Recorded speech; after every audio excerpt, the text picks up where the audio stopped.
Nah pemirsa, nggak cuma ke tubuh manusia, tapi pandemi corona sangat berdampak buruk bagi sektor perekonomian beberapa negara, termasuk negara kita Indonesia. Akibatnya, beberapa negara telah masuk ke tahap resesi. Nah pemirsa, apa sih itu resesi? Resesi artinya kemerosotan atau penurunan ekonomi, di mana aktivitas perdagangan dan industri berkurang. Akibatnya, sektor perekonomian bisa jadi kacau loh pemirsa. Dalam rapat pengarahan kepada para gubernur secara virtual, Presiden Joko Widodo mengakui potensi perekonomian Indonesia masuk ke jurang resesi. Di kuartal kedua, pertumbuhan ekonomi terkontraksi sebesar minus 5,32%. Jika pertumbuhan ekonomi di kuartal 3 kembali minus, maka perekonomian Indonesia akan mengalami resesi yang sangat mengkhawatirkan.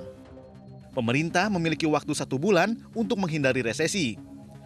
Karena itu saya minta percepat belanja APBD provinsi dan perintahkan untuk Bupati Wali Kota agar APBD kabupaten dan kota, terutama yang berkaitan dengan belanja barang, belanja modal, belanja bansos, ini betul-betul disegerakan. Sehingga bisa meningkatkan konsumsi masyarakat dan memulihkan ekonomi di daerah.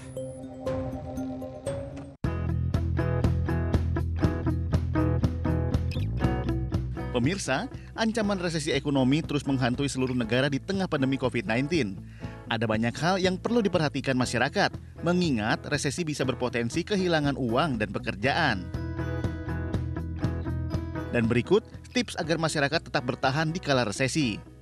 Miliki dana darurat. Idealnya, dana darurat bisa mencukupi kebutuhan selama 3-6 bulan ke depan. Setorkan uang Anda secara rutin agar punya dana darurat. Cek kembali investasi Anda.